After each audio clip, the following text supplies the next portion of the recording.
300 ans après la mort de Louis XIV, l'illusion est quasi parfaite.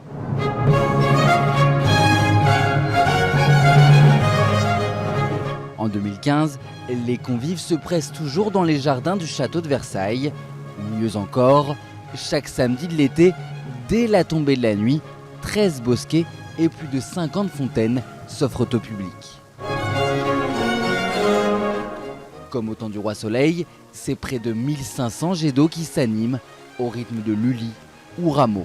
C'est très joli, c'est très impressionnant, dans un cadre somptueux. Le fait d'avoir mis de l'eau comme ça en musique, ça rend de façon assez impressionnante. On imagine bien les gens au 18e qui devaient arriver là, ils devaient être très impressionnés.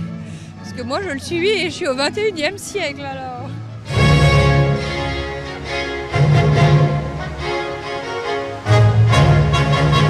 Pour qu'un tel spectacle soit possible, c'est dans les entrailles du château qu'il faut chercher.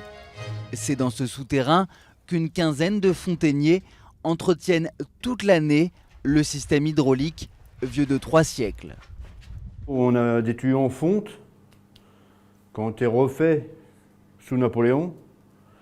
Et ici, on a encore des anciennes pièces qui sont des tuyaux en plomb soudés à la louche de Louis XIV. Plus de 30 km de canalisation qui viennent prendre directement leur source dans cette pièce. Donc ici, on arrive à un souterrain où il y a un réservoir qu'on appelle le sous-terre, qui alimente certaines fontaines.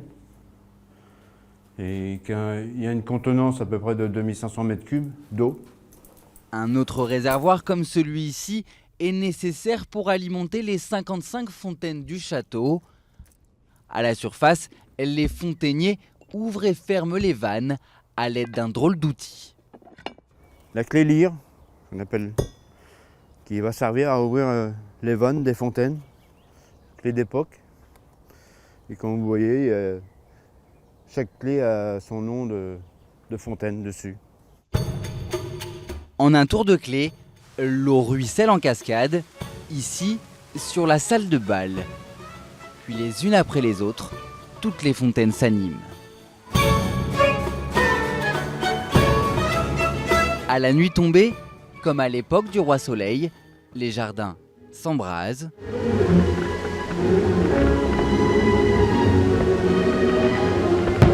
Le monarque peut dormir tranquille, le faste et la grandeur sont toujours au rendez-vous.